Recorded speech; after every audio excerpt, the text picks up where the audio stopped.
오늘도 여러 동역자님들과 함께 말씀을 또 이제 받게 되었습니다. 지난번에 약속드리기를 이번에는 505를 소개를 하겠다 이렇게 약속을 했습니다. 근데 오늘 좀 전할 말씀을 바꾸게 된 거는 안산에 중국인 신학교가 있는데 다른 분들이 맡아서 3년 동안을 이제 운영을 했습니다. 근데 3년 동안 운영하고 났더니 학생들의 반응이 뭘 배웠는지 모르겠다, 남는 게 없다, 뭐 돌아가서 뭘 가르쳐야 될지 모르겠다. 그래서 그 이사장 되시는 분이 저를 찾아왔습니다. 이걸 이제는 구속사적으로 이제 이렇게 좀 방향을 바꾸겠다, 완전히 바꾸겠다. 그래서 우리 이제 목사님들이 맡아서 지난 3개월 동안 한 학기가 이제 그 3개월인데 3개월 동안 약 10여 명의 목사님들이 강의를 맡아주셨습니다. 그랬더니 반응이 말이죠, 완전히 변했다는 거예요. 거기에 그 사람들의 말 그대로 하면 아주 완전히 바꿔졌다, 그런 얘기를 합니다. 3년 동안을 가르쳤는데도 변화가 없고 정말 뭘 배웠는지 모르겠다 하던 그 사람들이, 그 학생들이 3개월 동안을 우리가 전했더니 이제는 성경을 보는 눈이 밝아지고 완전히 변했다. 그래서 거기에 제가 도전을 받아서 이번에 205를 소개하는 것보다 좀 더 다음 학기를 대비해서 좀 말씀을 전하는 게 좋겠다. 그래서 그리스도의 비밀, 복음의 비밀이라고 하는 거로 이렇게 바꾸게 되었습니다. 그런데 여러분에게 약속을 했기 때문에 우선 205가 어떤 것인가 하는 것을 조금만 소개를 드리도록 하겠습니다.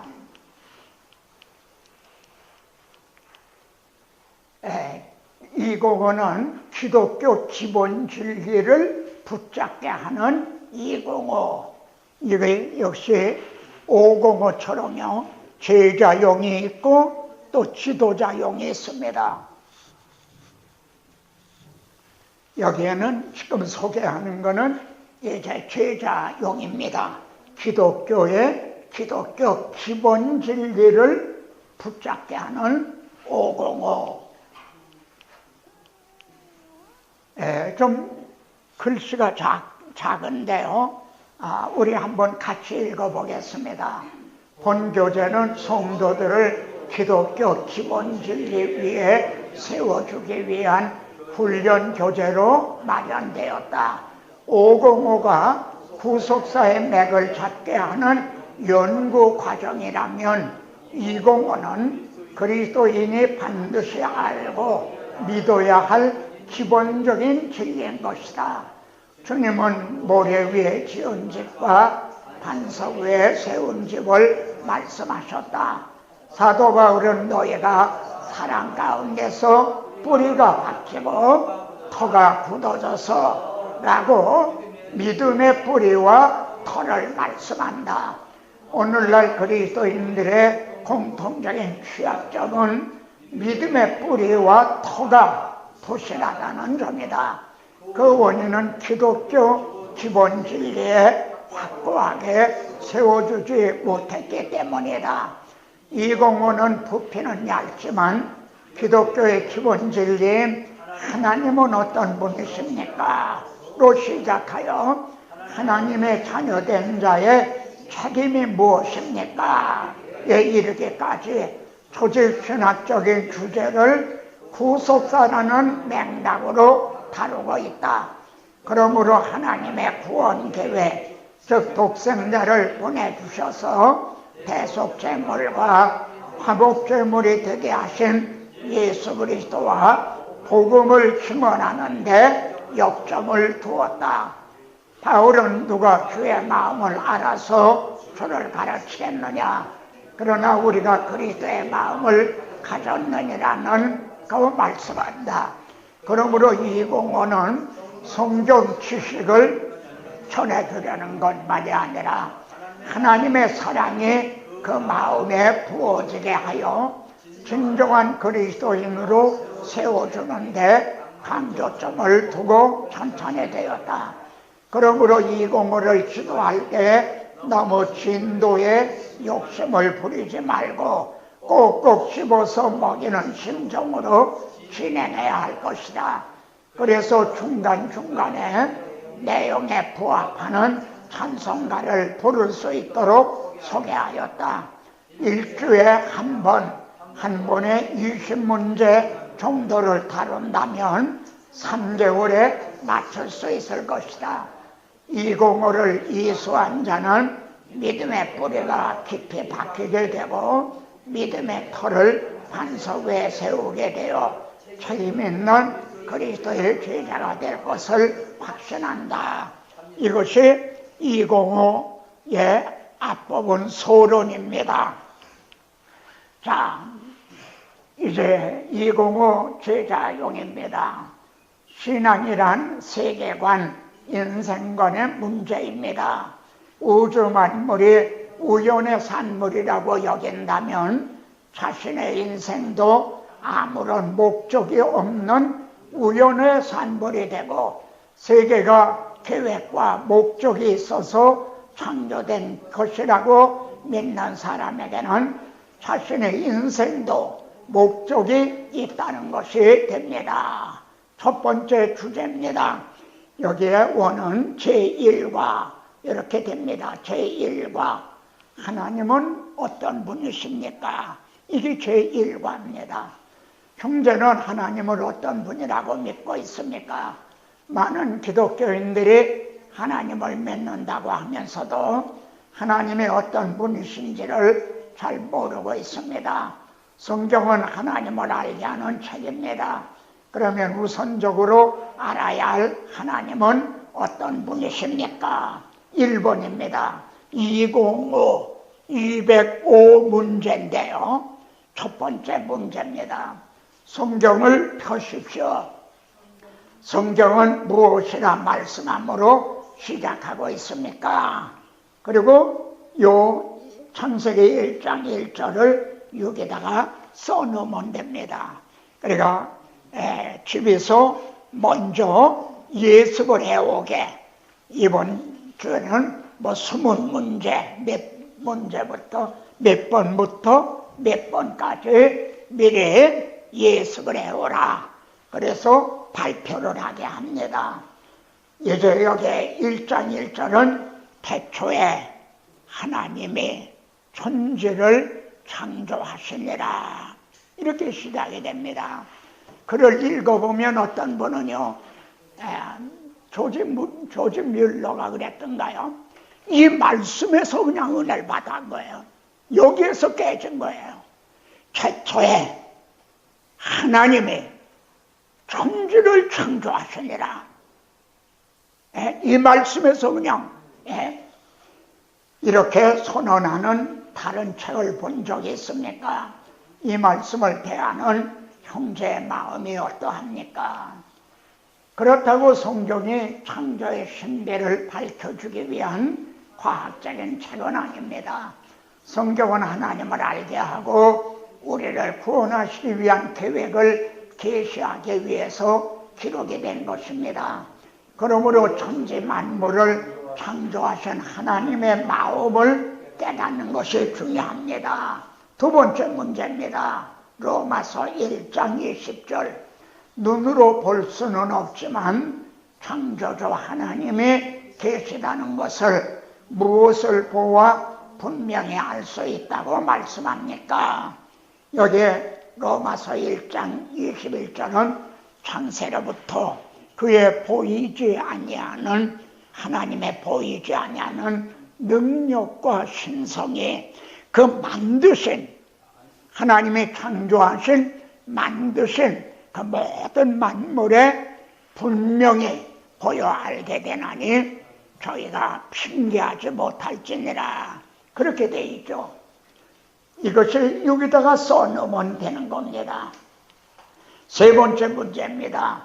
히브리 11장 3절, 보이는 것은 나타난 것으로 말미암아 된 것이 아니라고 말씀합니다. 우리 눈에 보이는 것들에는 어떤 것들이 있습니까? 해도 있고 달도 있고 뭐 산도 있고 꽃도 있고, 이 모든 것이 우리 눈에 보이는 것들이죠. 예? 이런 것들이 사람처럼 나타난 것으로 된 것이 아니라면, 나타난 것으로 말미암아 된 것이 아니라고 그랬잖아요. 사람이 만든 것도 아니고 그렇다고 짐승이 만든 것도 아니고. 예? 그런데 눈에 보이는 것들이 해나 달이나 이런 게 존재하는 것은 분명하단 말이에요. 누가 만들었는지는 모르겠는데 분명히 존재한다는 거죠. 그러면은 보이는 나타난 것으로 된 것이 아니라면 누가 계시다는 증거입니까? 불신자들은 초물주라고 그러죠. 초물주. 우리는 창조주 하나님이 계시다는 증거다, 그런 뜻입니다. 네 번째 문제입니다. 히브리 3장 4절, 집마다 지은 이가 있음같이 만물을 지으신 분은 누구라고 말씀합니까? 여기다가 요 구절을 적어오면 됩니다. 옥상에 올라가 바라보십시오. 집이 얼마나 많습니까? 그런데 그 집 어느 하나도 그냥 저절로 된 게 없잖아요. 누군가 다 지었잖아요. 예? 그러니까 집마다 지은 이가 있음같이 만물을 지으신 분은 누구라고 말씀합니까? 하다못해 이런 거 하나, 이런 의자 하나도 뭐 김서방인지 박서방이 만들었는지 우리는 모르지만, 그렇다고 이건 저절로 생긴 거다, 그러면 그게 얼마나 어리석은 말이 됩니까? 그러니까 누군가가 만든 사람이 있다는 거죠. 하물며 이 우주 만물의 코스모스라고 하는 엄청난 조화 아니에요. 얼마나 조화, 이 정말 우주 만물이 조화를 이루고 있습니까? 이렇게 만물을 지으신 분은 누구라고 말씀합니까? 다섯 번 문제, 11장 36절, 시작이 있으면 끝이 있는데 성경은 만물이 누구로 시작이 되어 누구로 끝난다고 말씀합니까? 만물이 주로 말미암고 주님이 창조하사, 하나님이 창조하셨다. 예? 주에게서 나오고 주로 말미암고 주에게로 돌아갑니다. 이렇게 말씀하죠. 탈레스라고 하는 철학자가 있습니다. 그분은 철학자의 아버지라, 최초의 철학자라는 거죠. 그분은 이런 의문을 했어요. 시작이 있으면 끝이 있는데, 끝이 있을 텐데 이 끝은 어떻게 끝날 것인가? 예? 그러니까 여섯 번째 문제입니다. 요한일서 4장 8절, 또 성경은 하나님을 어떤 분이라고 말씀합니까? 그러니까 5번까지 해서 하나님은 창조주 하나님이시다, 이걸 계시하고 있는 거죠. 이 천지 만물을 창조하신 하나님. 두 번째는 또 성경은 하나님을 어떤 분이라고 말씀합니까? 4장 8절에 보면 하나님은 사랑이시라, 이렇게 말씀합니다. 요한일서 4장 7절, 모성애 등 모든 피조물에 나타난 사랑의 속성은 어디에 속한 것이라고 말씀합니까? 사랑은 하나님께로부터, 하나님께 속하였나니 하나님으로부터 나온다는 거죠. 예? 여기 피조물에 나타난 안탈의 사랑, 어미새의 사랑 등을 더듬어 올라가면 사랑의 하나님을 만나게 된다는 뜻입니다.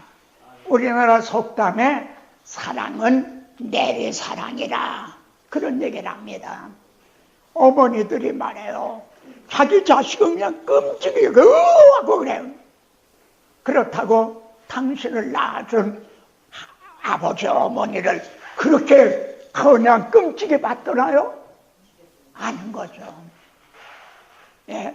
이 다음에 그 자식도 자기 어머니 아버지를 또 보다는 자기 자식을 더 끔찍이 여기겠죠.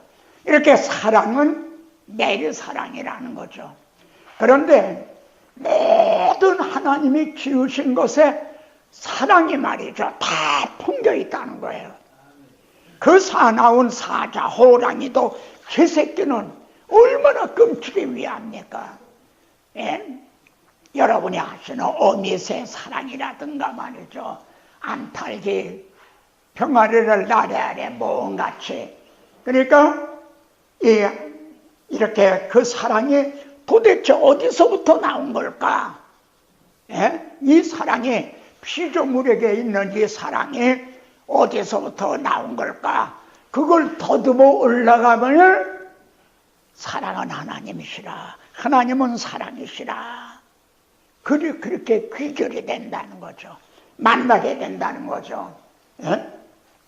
그리고 피조물들에 나타난 내리사랑에 감동받은 경험이 있으면 나눠봅시다. 제가 수지 남서울 비전교회 최요한 목사님인가요? 그 교회에 노인대학이 있어요. 거기서 말씀을 전해달라고 해서 왔더니 노인들이 한 250명 모이더라고요. 그 중에 약 20명 정도만이 믿지를 않고 다 믿는 분이라는 거예요. 처음에는 안 믿었었죠. 근데 그분들이 노인대학에 와서 믿게 됐다. 그러니까 이걸 감안을 해서 좀 말씀을 전해달라. 그래서 제가 이런 걸 이제 그림을 그 사진을 통해서 곁들이면서 설계를 했어요. 그랬더니 이건 정말 완전히 그냥 정말 그분들이 그냥 거기에 녹아지는 거 있죠. 그 그림 중에 하나 중국에 있는 분이 이제 저게 올린 그림인데 고양이가 새끼가 죽었어요. 새끼가 교통사고로 죽었어. 그랬더니 처량한 눈으로 그 죽은 새끼를 이러고 있는 사진을 유튜브에 올린 거야. 그래서 지나가던 사람이 애미도 또 다칠 것 같아서 애미를 떼어내니까 그게 떨어지지 않아서 말이죠. 죽은 새끼를. 저도 어렸을 때 말이에요. 새끼가 죽은 고양이가 말이에요. 새끼를 물어다가 부뚜막에 거기다 올려놓고 기다리고 있는 거예요. 이놈이 살아날까 하고. 부뚜막이 뜨뜻하잖아요. 그러니까 거기다 갖다 놓고는 이 새끼가 죽은 새끼가 살아날까 하는. 참 우리가 이 피조물의 말입니다. 피조물에 나타난 내리사랑에 감동받은 경험이 있으면 여러분이 연어를 아시죠? 저 강원도 무슨 촌인가 거기서 알을 이렇게 방류하면은 그게 새끼를 까요. 그러면 새끼들이 말이죠. 어디까지 가냐면 저 일본 열도 있는 지나 캄차카 반도 있는 그 연어가 거기까지 가는 거예요. 갔다가는 또 다시 돌아오는 거예요. 무슨 촌인가로. 왜냐하면 새끼를 까기 위해서요. 알을 낳기 위해서. 그 먼 데까지 갔다 여기까지 돌아온 게 무슨 군함을 타고 갔다 오는 것도 아닌데 말이에요. 그리고 알을 낳잖아요. 새끼를 까요. 그리고는 애미는 떠나질 않아요. 거기 있는 거예요. 왜냐하면 이놈들이 자기를 뜯어먹고 연어가 그래요. 뜯어먹고 이제 자라서 독립을 하라고. 그리고 연어는 죽는 거예요. 어미 연어는 일생을 말이죠. 제가 그런 그림을 다 올리면서 요한일서 4장을 주로 해서 설교를 했거든요. 그러니까 정말 감동의 도가니인 거죠. 그래, 피조물들에 나타난 내게 사랑에 감동받은 경험이 있으면 나눠봅시다. 8번째입니다. 그러니까 두 번째로 하나님은 사랑의 하나님이시다. 그러면은 에가서 1장 18절, 로마서 3장 26절에 또 성경은 하나님은 어떤 분이라고 말씀합니까? 여기에 보면 에가서 1장 18절, 로마서 3장에는 하나님은 의로우시다 는 말씀이다. 하나님은 의로우시다. 에레미야 선지자는 눈물을 철철 흘리며 폐허가 된 예루살렘을 바라보면서 여호와는 의로우시도다 합니다. 왜냐하면 그토록 오래 참으시면서 경고하셨으나 끝내 회개하지 않은 도성을 심판하셨기 때문입니다. 네. 9번째 문제, 또한 성경은 하나님은 어떤 분이시라 말씀합니까?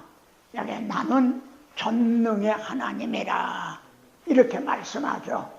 최후 심판 때도 주 하나님 곧 전능하신 이시여 심판하시는 것이 참되시고 의로우시다라고 진술합니다. 우리가 믿는 하나님은 창조주 하나님, 여기 창조주 하나님이 빠졌네요.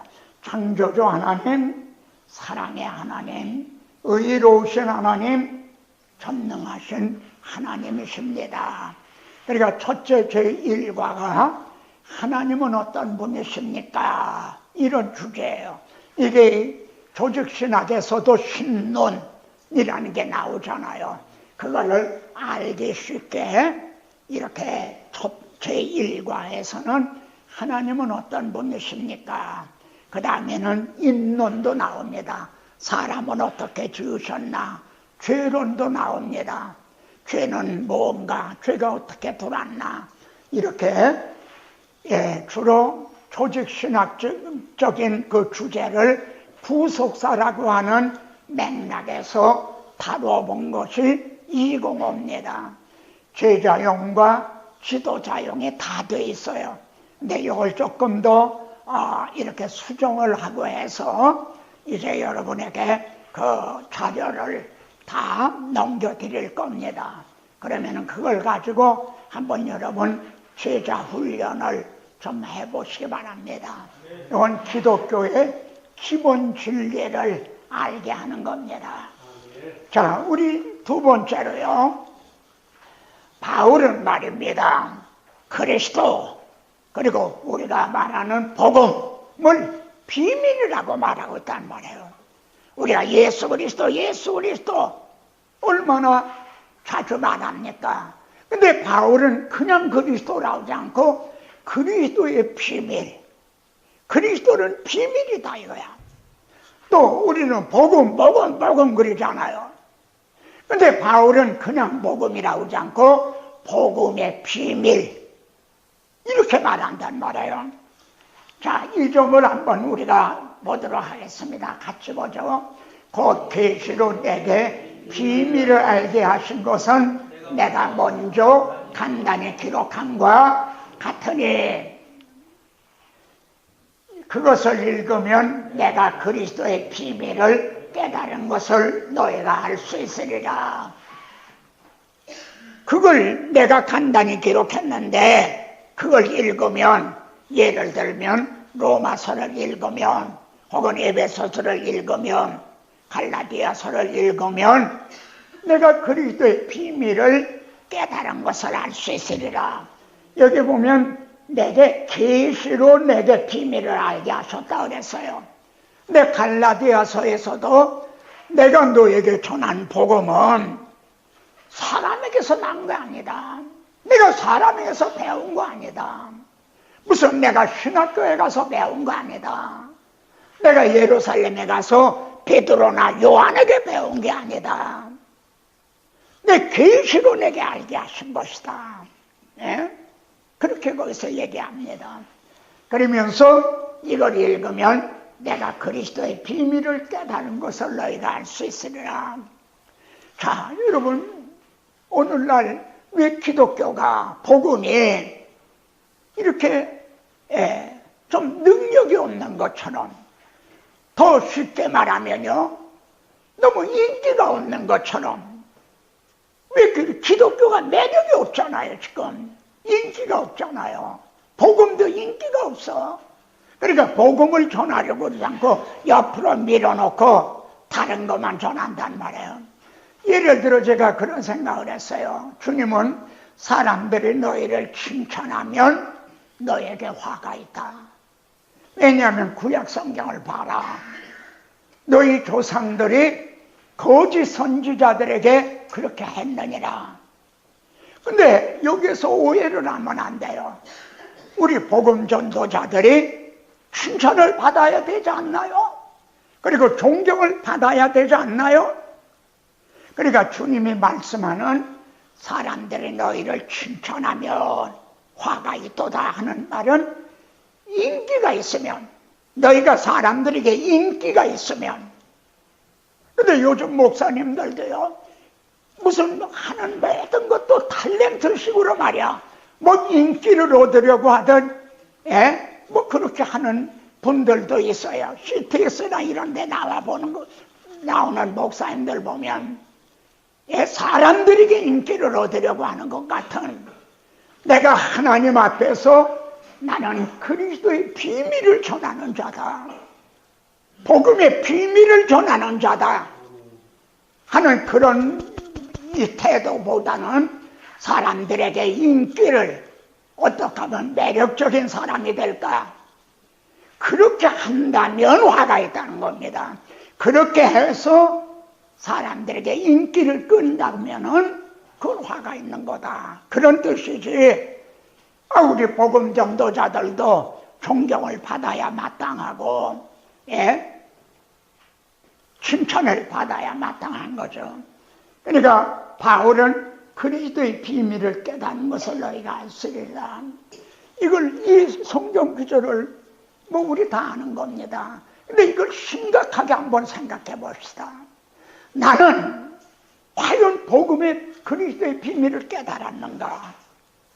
내가 목사인데, 내가 설교를 하는데, 과연 나는 그리스도의 비밀을 깨닫고 그리고 이를 전하려고 하는 그런 열정이 내게 있는가?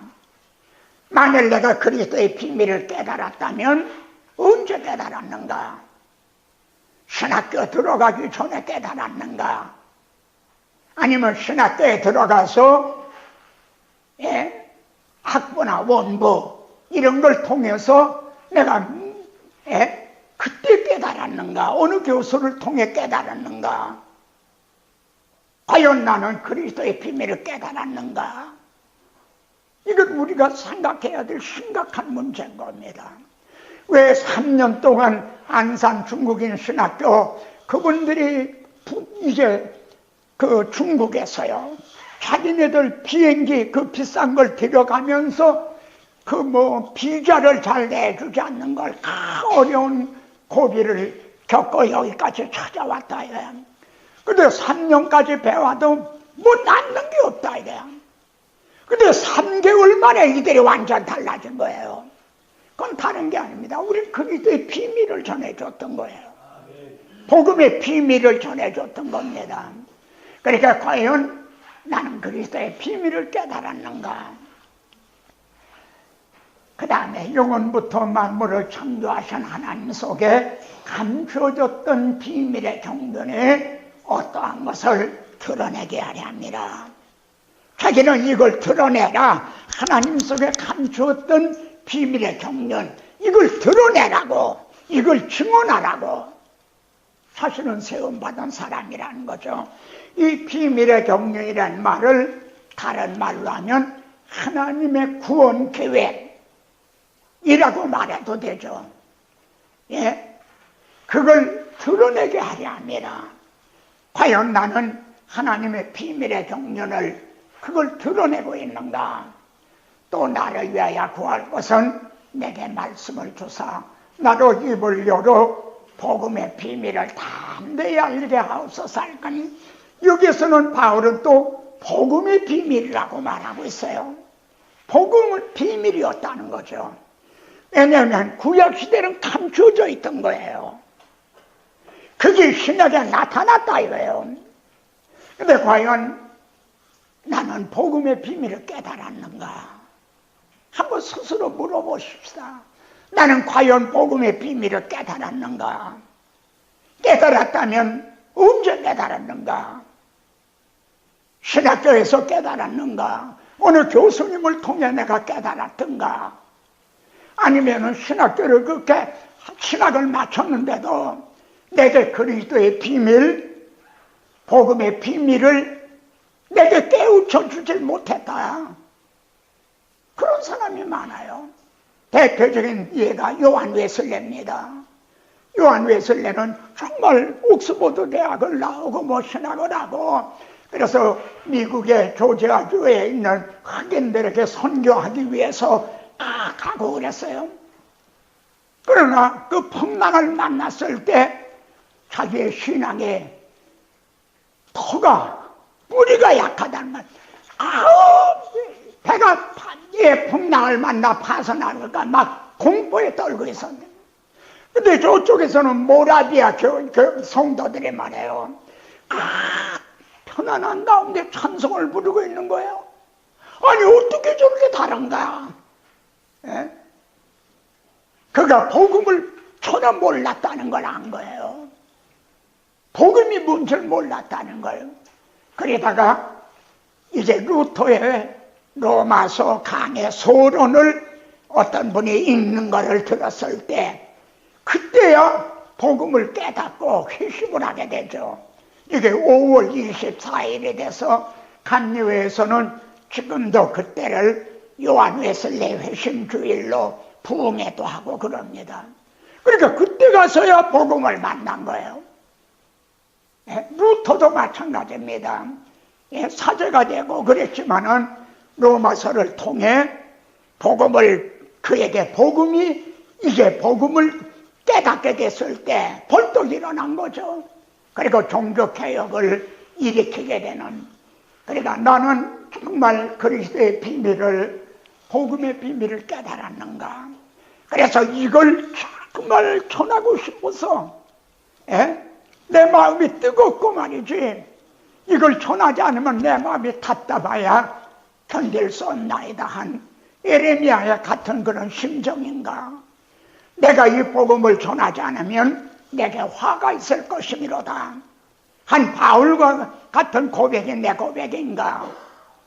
이거를 우리는 정말 점검을 해보자는 겁니다.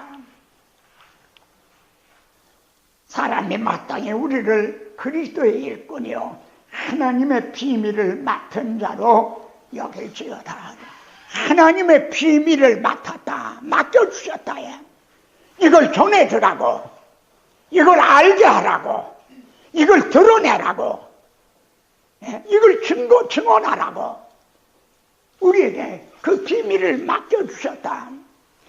여기에 비밀이란 말이 뒤에도 많이 나옵니다.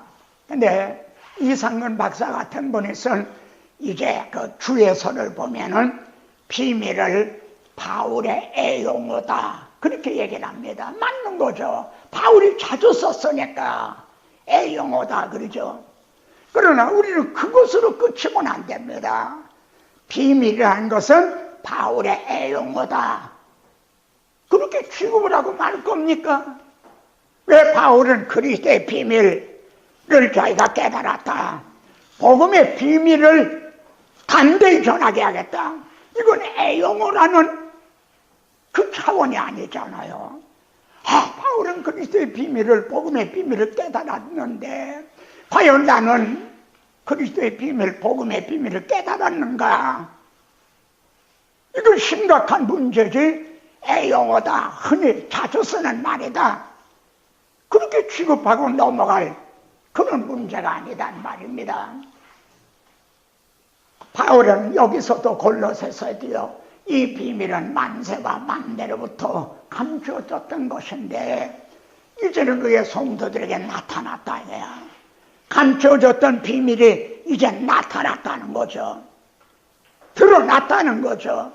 그러니까 이거를 증언하라고 세움받은 사람들이 바로 그리스도의 증인들이 우리들인 거죠. 이 그리스도의 비밀, 복음의 비밀을 증언하라고 세움받은 이 비밀은 너희 안에 계신 그리스도시니 그럽니다. 그러니까 그리스도인들은 비밀을 가진 사람들이란 말이에요. 너희 안에 계신 그리스도다. 그리스도가 하나님 속의 비밀한 생각을 해보십시오. 우리는 예수 그리스도 하고 이제 뭐 쉽게 말하지만 구약시대 성도들은 예수 그리스도를 안 왔나요? 그때는 기름 부음을 받은 자라 메시아라고만 이해한 거예요. 근데 기름 부음을 받은 자가 어떤 분인가? 그분이 성자 하나님이다. 우리는 삼위일체를 믿잖아요. 성부, 성자, 성령. 근데 구약시대 성도들은 삼위일체 하나님을 몰랐어요. 성부 하나님 계시고 성자 하나님이 계시는데 두 분 사이에서 이 구원 계획이 의논이 되고 작정이 되고 했다. 이걸 전혀 구약의 성도는 몰란 거예요. 감춰져 있었던 거란 말이에요. 근데 이게 이제는 드러났다. 그리고 드러난 것만이 아니라 이제 예수 그리스도를 영접함으로 우리 안에 너희 안에 계신 그리스도다. 너희는 이 보배를 질그릇에 갖춘 자들이다. 하나님의 비밀은 그리스도를 깨닫게 하려 함이니. 설교가 뭡니까? 하나님의 비밀은 그리스도를 깨닫게 하려 함이라. 그리스도가 어떻게 하나님 속에 감춰져 있다가 어떻게 그거 이제 언약으로 예언으로 이렇게 됐다가 이제 나타나시게 됐는지, 그리고 그분이 우리를 왜 뭘 해주셨는지 이걸 깨닫게 하려 합니다. 이게 이렇게 이러한 것을 하는 자가, 깨닫게 해주는 자가 그리스도의 증인되는 거죠. 근데 오늘날은 그리스도의 증인으로 세움받은 이제 설교자들이 정말 이렇게 하고 있는가? 또한 우리를 위하여 기도하되 하나님의 전도의 문을 우리에게 열어주사 그리스도의 비밀을 말하게 하시라 구하노라. 그리스도의 비밀을, 그걸 전해주게, 그걸 설교하게, 그걸 말하게.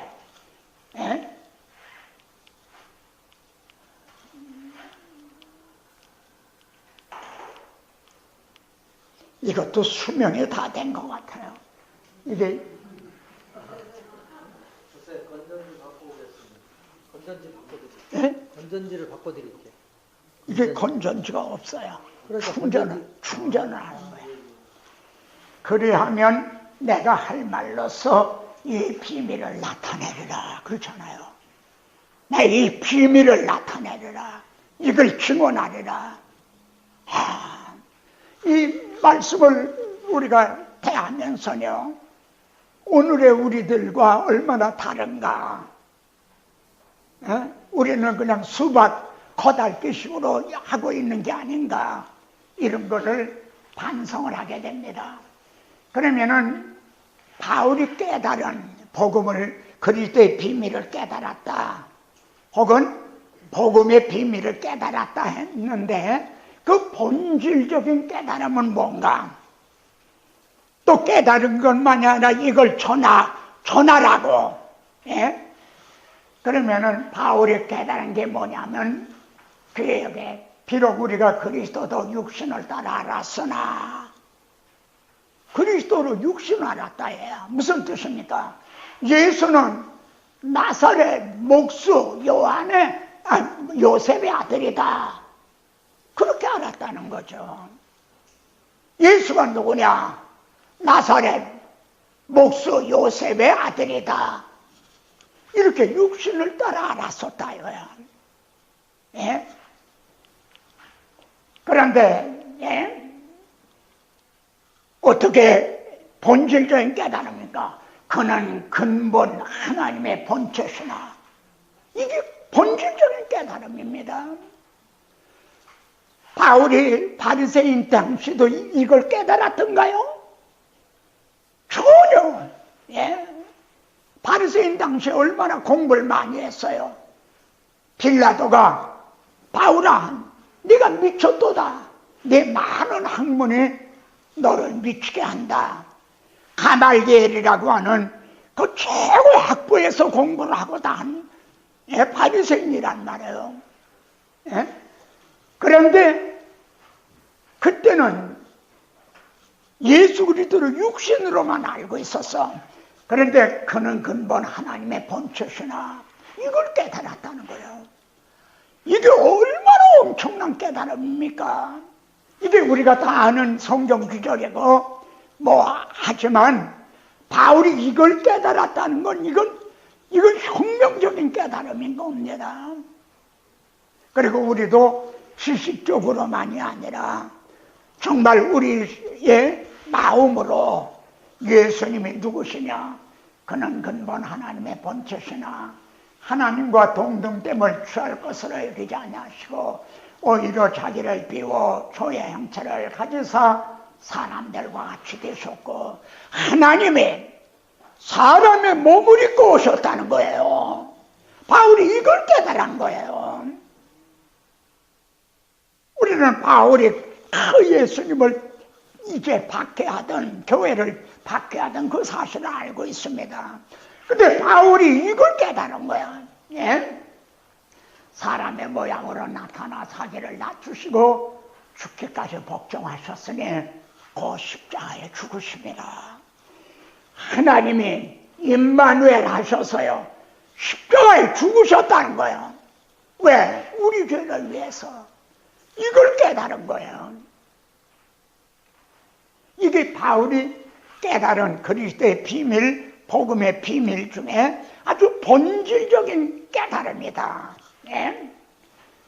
그러면은 바울이 받은 복음, 바울이 전한 복음을 이 지점에서 다시 한번 확인하게 됩니다. 내가 받은 것을 먼저 너에게 전하였느니 바울이 받은 복음을 너에게 전했다. 그럼 바울이 받은 복음은 뭐고 전한 복음은 뭔가? 이는 성경대로 그리스도께서 우리 죄를 죽으시고 아까 앞에서는 하나님의 본체신데 우리와 같이 사람이 되셔서 십자가에 죽으셨다. 아까 그랬어요. 근데 왜 십자가를 지셨느냐? 우리 죄를 위해서요. 우리 죄를 위해서 죽으셨다는 거예요. 그런데 그게 성경대로 됐다는 거예요. 구약 성경대로 됐다는 거예요. 이게 바울이 깨달은 그리스도의 비밀, 복음의 비밀이었던 겁니다. 구약 성경에 감춰져 있었던, 그땐 드러나지가 않았거든요. 근데 그것이 이제 그걸 깨달은 거예요. 깨닫때 박효자였던, 앞장서서 다메섹까지 가면서 박해하던 그거 깨달았다니까. 이걸 놀라운 반전인 거죠. 베드로처럼 요한처럼 처음부터 예수님 따라다니다가 깨달았다면 조금 그래도 밋밋하지만 이건 앞장서 박해하던 그가 이걸 깨닫게 되니까 천사쟁연 받으셨다가 성경대로 사흘 만에 다시 살아나사 이것이 바울이 받은 복음이었고 바울이 전한 복음이었고 바울이 깨달은 또 복음이었던 거예요. 성경대로 된 거라는 거예요. 여기에 보면요 바울이 이 말씀에는 네 가지 요소가 있습니다. 첫째, 그리스도께서 그렇게 말합니다. 바울은 예수께서 그러진 않아요. 그리스도께서. 제가 목사님들에게 왜 예수님의 이름으로 기도합니다 그러십니까? 나도 아멘해요. 그렇지만 얼마나 부족해요. 예수가 그리스도시다. 초대 성도들은 이걸 증언하는데 목숨을 걸었던 거예요. 그 예수와 그리스도를 떼놓고 있질 않아요. 너희가 십자가에 못 박아 그 예수가 누군지 아느냐? 하나님의 아브라함과 다윗에게 언약하셨던 그리스도시다. 그런데 바울은 예수께서 그러질 않아요. 그리스도께서. 이거는 베드로가 주는 그리스도시요 살아계신 하나님의 아들이시니다 한 바울의 신앙 고백이었던 거예요. 그럼 우리들도 예수 그리스도, 더 좋은 이름은 우리 주, 나의 주 예수 그리스도, 나를 피로 값주고 사신 나의 주 예수 그리스도, 이렇게 부르기를 우리도 사모해야 되지 않을까요? 두 번째는 우리 죄를 위하여 죽으시고, 이렇게 말합니다. 그분이 나의 죄를 위해서 죽으셨다 이거야. 이는 사람이 친구를 위하여 목숨을 버리면 이보다 더 큰 사랑이 없나니. 그리고 죽으신 것이 끝이 아니라 사흘 만에 다시 살아나셨다. 다시 살아나셨다. 그리고 지금 하나님 우편에 계시다. 그렇다면 그분이 심판주로 책임하신다는 거, 이거를 믿을 만한 증거를 주셨다 이거야. 다시 살리신 것으로, 주님이 부활하신 건, 그러면 그분이 재림주로 오신다는, 이거는 부인할 길이 없는 아주 믿을 만한 증거다. 그리고 우리들이 정말 주님이 재림하시는 그걸 믿는다면 우리들의 목회도, 우리들의 생활도 뭐 좀 달라질 거 아니겠습니까? 그리고 이것이 성경대로 되어졌다는 겁니다. 그러니까 성경대로라는 말은 우리들은 쉽게 얘기하지만 이제 당시에 유대인들이나 바리새인들은 성경대로 기록하였으되 하면 이거는 최종적인 권위인 거예요. 성경에 이렇게 기록이 됐다. 그럼 아무도 거기다 이유를 뭘 댈 수가 없는 거예요. 그러니까 최후의 권위인 거죠. 자, 그러면은 바울은 그리스도의 비밀, 복음의 비밀을 어떻게 깨달았을까? 그걸 조금 앞부분에서는 제가 조금 이제 짚어봤습니다. 첫째요, 창세기 1장을 통해서 바울은요, 어두운 데서 빛이 비치라 말씀하셨던 그 하나님께서, 이게 창세기 1장이거든요. 땅이 온돈하고 공허하며 흑암이 깊음에 있고, 그때 하나님은 빛이 있으라 그러셨다 이거야. 그 하나님께서 예수 그리스도를 통해서 말입니다, 우리들에게 복음의 빛을 비춰주셨다는 거죠. 이걸 바울은 깨달은 거예요. 창세기 1장을 통해서도요. 땅이 혼돈하고 공허하며 흑암 깊음에 있고, 이거는 바로 우리가 주님을 만나기 전에 우리들의 심령 상태이기도 했죠. 이사야서의 흑암에 행하던 자가 큰 빛을 보고, 이건 선지서의 또 예언으로 뒷받침이 되는 거예요. 우리에게 복음의 빛을 비춰주셨다. 바울은 이 빛의 비침에 남다른 간절이 있었죠. 왕이요, 그때가 12시쯤 조모라 되었나이다. 해가 머리 위에 있었다는 거죠. 근데 해보다 더 밝은 빛이 자기를 둘러 비쳤다는 거예요. 이건 햇빛이 아닌 거죠. 여기에도 이건 햇빛이 아닌 겁니다. 햇빛은 넷째 날에나 지으셨으니까요. 예, 우리 마음에 비춰주셨나니라.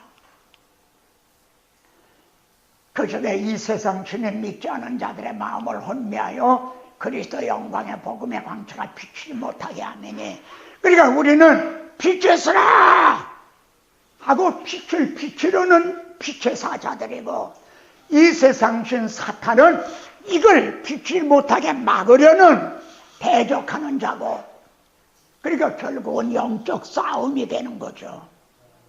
바울도 이 선한 싸움을 싸웠던 거죠. 그러니까 바울은 벌써 창세기 1장을 통해서도 문자만을 본 게 아니라 거기에서 영적인 의미, 그렇다고 우리가 알레고리칼한 해석을 하자는 얘기가 아닙니다. 여러분 너무 지나치게 나가면 안 돼요. 우리 중에 그런 분들도 좀 계세요. 예? 영예를 하면 또 안 된다 이거야. 성경에 근거해서 우리는 말씀을 해야 그들이 반박을 할 수가 없어요. 성경에 봐라. 어두운 데 빛이 비치라 말씀하셨던 하나님께서 이렇게 해주셨다고 바울의 성령의 감동에 의해서 이렇게 기록하고 있지 않느냐. 바울도 이걸 몰랐었다. 근데 그리스도의 비밀을, 복음의 비밀을 깨닫게 해주셔서 이거를 증언했고 기록하게 하셨다. 그러면 우리도 이거를 증언해야 마땅한 거죠. 예? 이렇게 성경에 근거해서 우리가 증언해야 된다는 거죠.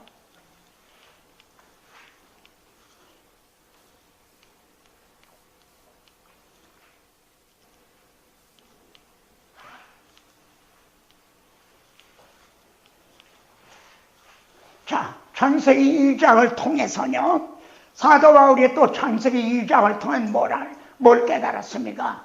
그러므로 사람이 부모를 떠나 그의 아내와 합하여 그 둘이 한 육체가 될지니. 이건 창세기 2장 마지막 절 말씀이에요. 하나님의 아담이 독청하는 걸 좋지 보시고 하와를 지어주셨어요. 그러니까 한 사람이었는데 두 사람이 된 거죠. 근데 여기가 끝이 아니라 이거야. 둘이 합하여 한 몸이 이루라는 거예요. 창세기 2장은 여기까지 나가고 있어요. 근데 바울은 이걸 통해서 말이죠. 이 비밀이 크도다. 이 비밀은 하나를 둘을 만드셨다. 이것도 비밀이지만 둘이 합하여 하나가 되게 되라 하신 이 비밀이 크도난 거예요. 예? 여기 보면 나는 그리스도와 교회에 대하여 말하노라. 예? 그래서 예수 그리스도는 교회 머리가 되시고 우리는 주님의 몸이 된 거죠. 둘이 합하여 하나를 이루게 되는 말이죠. 예? 그리고 좀 했는데 그게 좀 바꿔졌네요. 예, 파일이 그랬는데 여기다가 더 좀 집어넣었어요. 그러니까 뭐냐면은 바울은 고린도전서 5장에서 이렇게 얘기합니다. 주와 합하는 자는 한 명이냐라. 기억나시죠? 주와 합하는 자는 한 명이다. 누가 합하게 해주셨어요? 둘이 합하여 하나를 한 몸을 이룰지니라. 하나님이 그러셨거든요. 그래서 우리는 주와 합하여 한 명이니라 그랬어요. 그래서 바울은 여기에도 그걸 넣는데 골로새서 1장 마지막 절에 보세요. 뭐라고 얘기하냐면 나도, 바울 자신 나도 내 속에서 능력으로 역사하시는 예 역사하심을 따라 힘을 다해 수고한다는 거예요. 자기 안에 그리스도가 계시다는 거죠. 자기는 그리스도와 합하여 한 영을 이룬, 나는 주님 안에, 주님은 내 안에 거하시는 우리들이 말입니다. 다른 거 다 그만두고 이거 하나만 정말 확신한다면은 아마 우리들의 목회, 신앙생활에 놀라운 변화가 일어날 거예요. 이 비밀이 크도다. 예? 성경은 어떤 면에서 비밀입니다. 그 중에도 이 비밀은 큰 비밀이다. 예. 아담과 하와를 둘이 합하여 한 몸을 이룰지니라. 바울은 여기에서 우리를 그리스도와 합하여 하나가 되게 하셨다는, 나는 교회와 그리스도에 대해 말하노라. 창세기 2장을 통해서 이 연합조림, 그리고 하나님이 짝 지어주신 걸 사람이 나누지 못할지니라. 물론 그 문맥은요, 교훈적으로 이제 이혼을 함부로 하면 안 된다, 그런 뜻이 있습니다. 그러나 이걸 구속사라는 성경 신학적으로 보면 하나님이 우리를 합하여 하나가 되게 해주셨어요. 누가 우리를 그리스도의 사랑에서 끊으려? 하나님의 합해서 하나가 되게 해주셨는데 이걸 누가 분리시킬 수가 있단 말이냐? 떨어지게 할 수 있단 말이냐? 예? 바울은 창세기 2장을 통해서 이 비밀을 깨달은 거예요. 예? 여러분, 바울의 복음에 대한 열정은요, 물론 다메섹 도상에서 주님을 만났다, 그것도 이제 큰 경험이고 열정을 가져오게 했었을 겁니다. 그런데 바울의 서신서들을 보면요, 내가 주님을 만났다는 말은 별로 얘기를 안 해요. 고린도후서에 한번 나오고 사도행전에 한번 나오는 그런 정도지. 바울의 우리 믿음의 근거가 어디 있습니까? 성경이거든요. 믿음의 근거가 내가 무슨 환상을 봤기 때문에, 꿈을 꾸었기 때문에, 어떤 사람의 간증을 통해서, 그게 믿음의 근거가 아니거든요. 하나님의 말씀이 믿음의 근거거든요. 근데 바울은 이 성경에서, 구약 성경에서 자기가 배웠는데, 가말리엘 문화에서 이 성경을 배웠는데 이게 전혀 아니더라는 거죠. 자기가 배웠던 거는 이건 수박 거달기 쉬고 문자만 본 거고, 예? 나가 비로소 거기서 그리스도의 비밀, 복음의 비밀을 깨닫게 됐다는 것이. 그러니까 여기에 확고한 이제 그 확신과 복음의 열정이 거기에서 나온 거예요. 예? 말씀에 의해, 말씀에 근거한. 예? 그러니까 바울은 창세기 2장에서 연합교리라는 이제 이 비밀을 깨달은 겁니다. 그럼 또 창세기 3장을 통해서는 어떤 걸 깨달았는가? 이제는 우리 구주 예수 그리스도의 나타나심으로 나타났으니, 디모데후서에서 이렇게 나타났다 그러잖아요. 이 말은 뭐냐면은 때가 참에 하나님이 그 아들을 여자에게 이제 나게 하시고, 이 말인 겁니다. 말씀에 육신을 입고 나타나셨다는 거예요. 이걸 얘기해요. 근데 나타나신 것이 끝이 아니라 이제 그는 사망을 패하시고, 이게 다 바울이 지금 깨닫고 진술한 겁니다. 사망을 패하시고, 무슨 뜻입니까? 육신을 입고 나타나 십자가에 달려 죽으신 거예요. 육신을 입고 오셨으니까 죽을 수가 있었던 거죠. 그리고 죽으신 거는 죄가 사람으로 말미암아 들어왔기 때문에 사람으로 말미암아 대속 제물이 되시기 위해서요. 근데 죽으신 것이 끝이 아니라 부활하셨다 이거야. 사망 권세를 이겨 부활하셨다. 그래서 사망을 패하시고 그런 거예요. 복음으로써 생명과 썩지 아니할 걸 드러내셨다.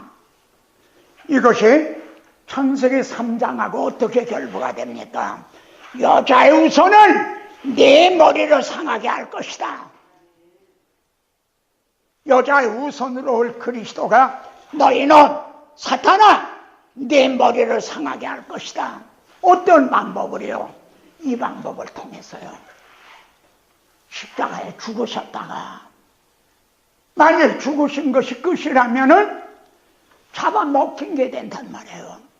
근데 사망을 패하시고 부활하심으로 그래서 사탄의 머리를 상하게 하신 거예요. 바울은 박해자였던 바울은 말입니다. 제일 앞장서서 그렇게 대적을 하던 바울이 이 그리스도의 비밀, 복음의 비밀을 깨달은 거예요. 우리는 이거를 그냥 떼어놓은 떨어진 말씀으로 보지만 바울이 이걸 어디서 깨달았을까? 깨닫고 이걸 때가 되매 그 아들을 보내사 여자에게 나게 하시고, 이걸 어디서 깨달았을까?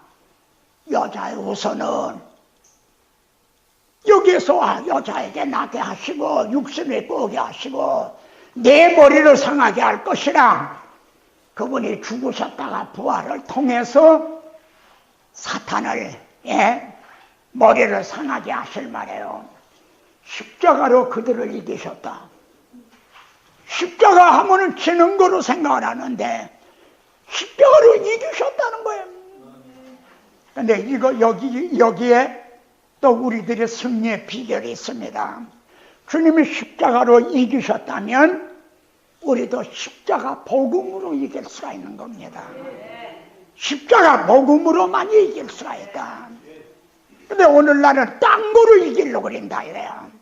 근데 그거는 무화과 나무 잎으로 아담 하와가 가리우려고 했듯이 실패로 돌아간 거죠.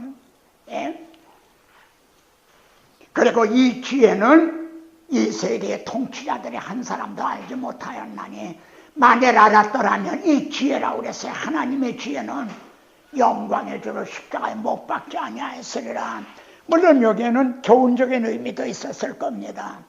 예수님의 그리스도인 줄 알았으면 십자가에 못 박지 않았을 것이다 라는 뜻도 있겠죠. 그런데 이 지혜는 뭐냐면은, 사탄은요 창세기 3장 15절에서 자기가 그리스도에 의해 멸망당한 거를 선고를 받았어요. 여자의 우선은 내 머리를 상하게 할 것이다. 그걸 사탄은 벌써 알았어요. 단 한 가지를 몰랐어요. 어떤 방법에 의해서 자기가 멸망당하게 되나, 그걸 모르는 거예요. 십자가를 통해서 멸망당하게 될 걸 몰랐단 말이에요. 그래서 사탄은 예수님을 십자가에 못 박아 죽이면 자기가 승리하는 줄 알았다 이거야. 근데 오히려 하나의 밀이 땅에 떨어져 죽음으로 많은 씨가 퍼지게 되고 감당 못하게 된 거죠.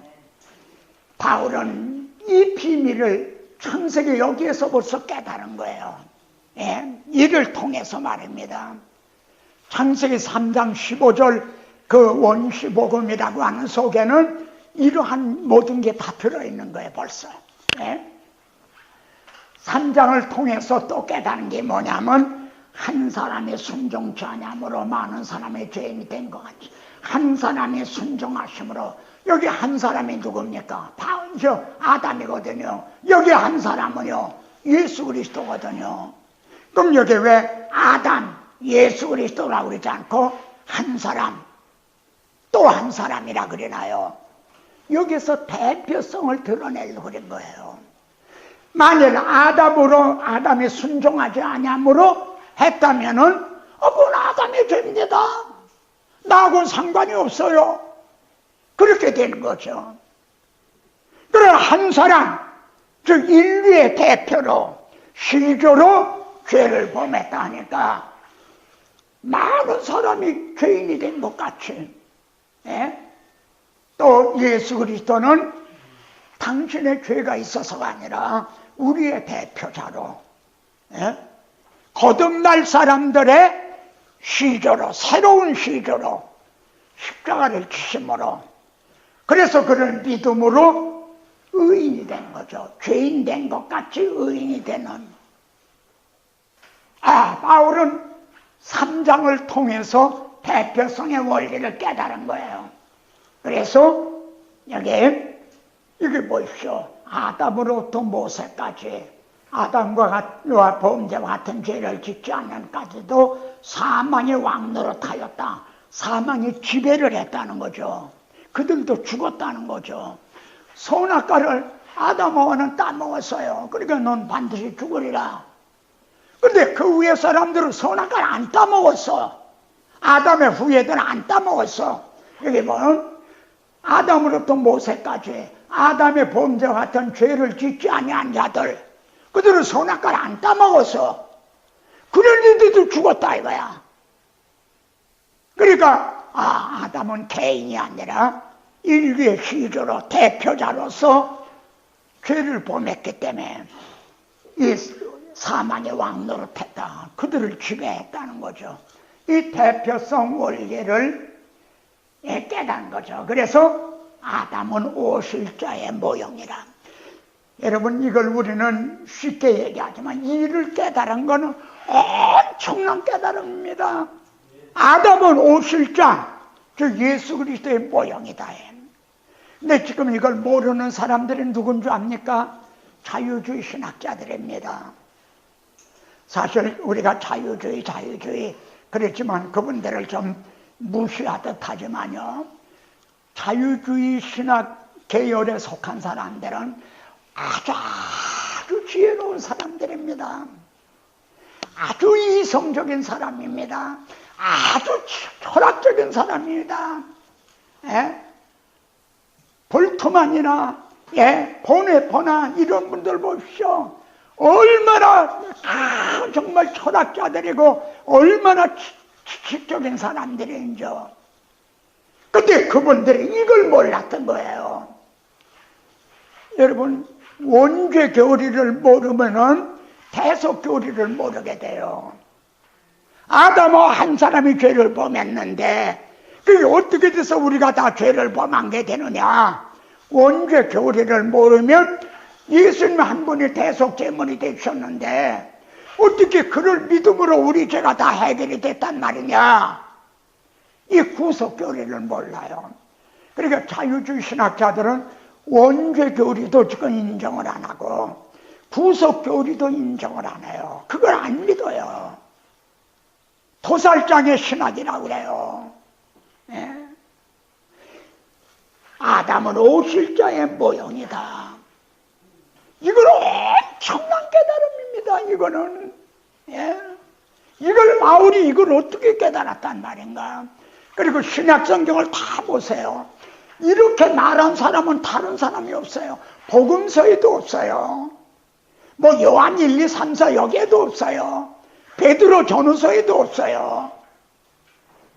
이건 바울만이 깨달은 그리스도의 비밀이고 복음의 비밀이었던 거고, 그리고 바로 우리가 깨달아야 될, 그리고 오늘의 바울이 돼야 될, 이건 우리들의 문제다는 거죠.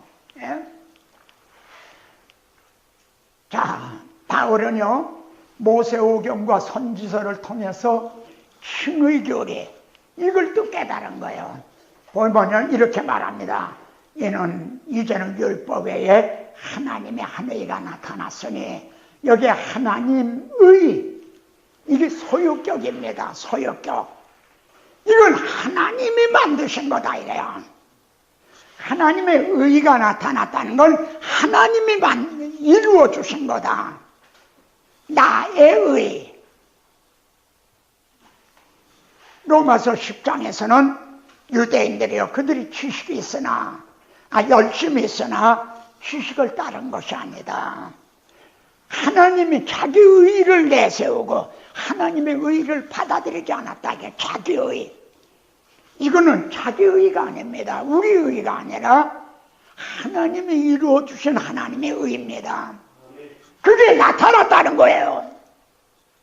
이걸 또 깨달은 거야. 구약에 감춰졌던 것이 나타났다는 거야.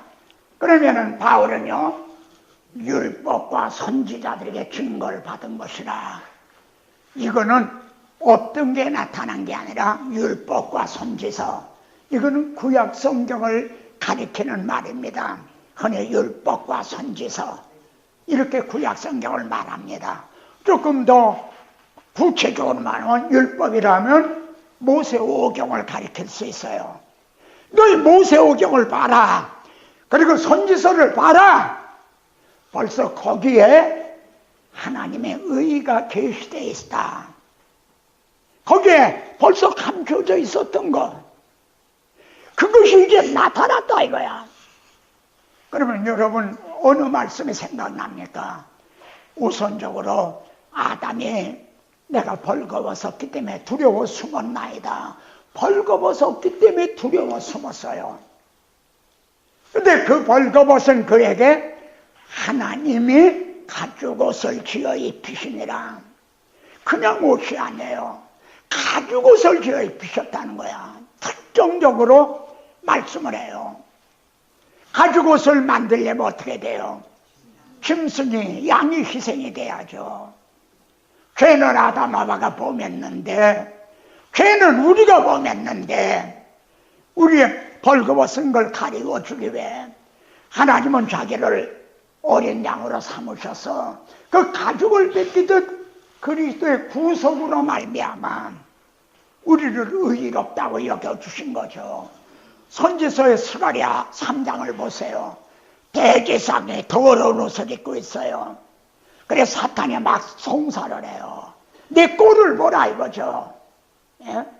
근데 하나님은 더러운 옷을 벗기라. 내가 내 죄가를 제하여 버렸으니 내게 아름다운 옷을 입히리라. 이게 어떻게 돼서 가능했어요? 내가 다윗에게 한 싹이 나게 하겠다. 그래서 이 땅의 죄악을 1일지간에 하루아침에 그냥 단번에 제하리라. 그분은 나귀 새끼를 타고 오실 것이다. 은삼십에 팔릴 것이다. 예? 그리고 내 짝된 자를 치라.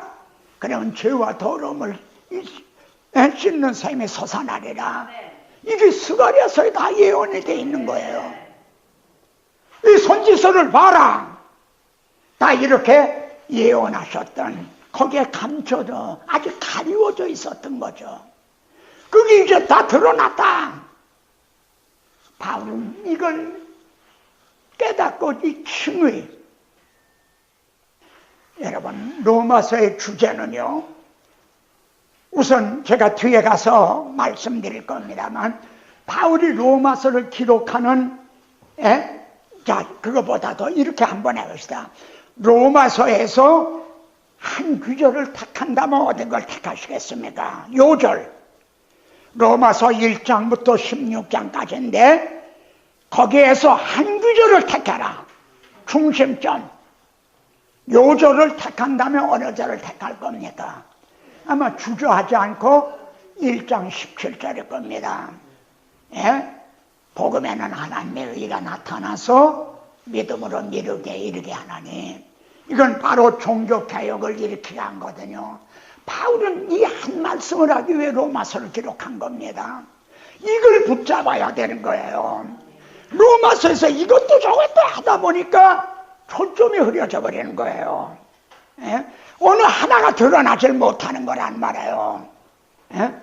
하나님의 의가 나타났다 이거야. 이 의가 왜 필요하게 됐느냐? 18절에서 하나님의 분노가 나타난다 이거야. 이 의를 입장하면 그 앞에 설 수가 없어요. 그래, 이 의가 어떻게 나타났느냐? 예? 율법과 선지자에게 증거를 받은 것이라. 나타난 의인을 어떻게 받느냐? 예수 그리스도를 믿음으로 말미암아 모든 믿는 자에게 미치는 의인의 차별이 없다. 왜 하나님의 의가 필요하게 됐느냐? 모든 사람이 죄를 범하였음에 하나님의 영광이 이루지 못하더니, 그러니까 이 의를 받아 있기만 하면 추방됐던 자가 하나님 앞에 더 나아갈 수가 있게 됐다는 거예요. 그럼 나 같은 죄인을 이렇게 의롭다 여기시는 거 어떻게 가능해졌느냐? 예수 그리스도의 구속으로 말미암아 그냥 해주신 게 아니라 내 죄를 주님이 대신 담당을 해주셨기 때문에. 그런 정도에게 자랑할 것이 있느냐? 예? 아, 이렇게 로마서는 이 한 말씀을 하기 위해서입니다. 예? 자, 바울은 이 칭의 교리를 내 복음이라고 그래요. 내 복음, 나의 복음. 로마서 2장에서 나의 복음, 마지막 16장에서도 마치면서 나의 복음. 이 말은 뭐냐면 자기가 이룬 복음이라는 뜻이 아닙니다. 내가 이를 증언하는데 내 목숨을 걸었던 사람이다. 이걸 증언하기 위해서요. 예? 자, 우리 계속 봅시다. 그리스도 예수 안에 있는 성령으로 말미암아 그냥 의롭다고 여기신 게 아니라 마치 예수님을 십자가에 못 박아 가죽을 벗기듯 해서 우리에게 가죽옷, 의의 옷을 만들어주신, 그래서 하나님의 의라는 거죠. 바울은 모세오경과 선지서를 통해서 이 복음의 비밀을 깨달았던 겁니다. 자, 출애굽기 12장을 통해서는 바울이 뭘 깨달았습니까? 너희 묵은 누룩을 내버려라. 유월절을 지키기 위해서는 누룩을 다, 집안을 청소해서 누룩을 다 내버리잖아요. 예? 그리고야 우리가 유월절을 지킬 수 있는데, 예? 우리의 유월절 양, 곧 그리스도께서 희생이 되셨어요. 여러분, 이 말씀도요, 베드로가 증언한 거 아니에요. 요한이 증언한 것도 아니에요. 예수님이 바로 유월절 양이다. 이스라엘 백성들이 바로의 노예에서 어떻게 해방이 됐느냐?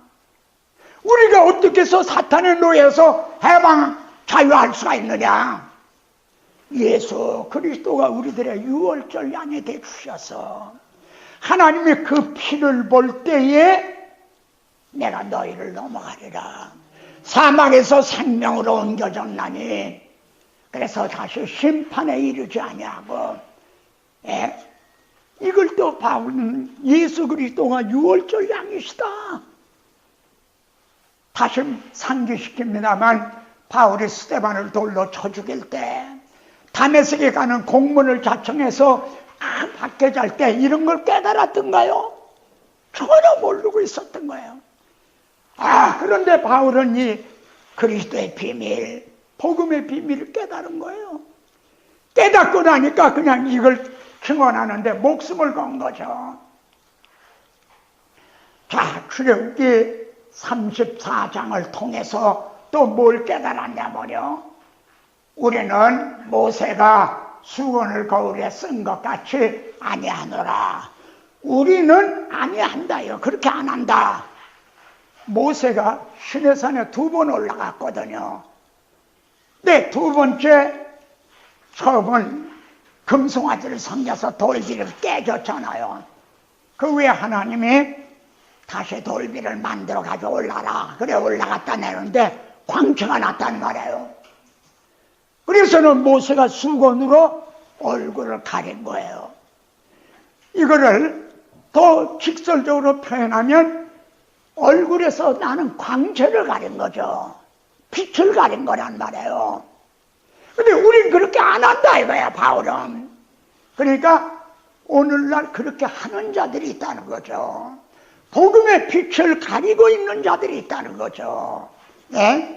우리는 쓴 것 같이 그렇게 아니하노라. 그러나 저의 마음이 완고하여 오늘까지도 구약을 읽을 때 그 수건이 오히려 벗어지지 아니하였으니, 오늘까지도가 뭐예요? 오늘까지도, 여기도 오늘까지 죄 때문에 가리고 있었어요. 시장에 막혀 있었어요. 근데 주님이 십자가상에서 다 이루었다 선언하셨을 때 사람의 손을 대지 아니하고 1500년 동안이나 막혀있던 시장이 열려졌죠. 전해지는 말로는 그 시장은 양쪽에서 말이 6필씩인가가 잡아다녀도 안 찢어질 그런 시장이었다는 거죠. 그게 둘로 갈라진 거죠. 우리들의 죄가 다 해결이 된 거예요. 하나님 앞에 들어갈 수 있는 문이 열린 거예요.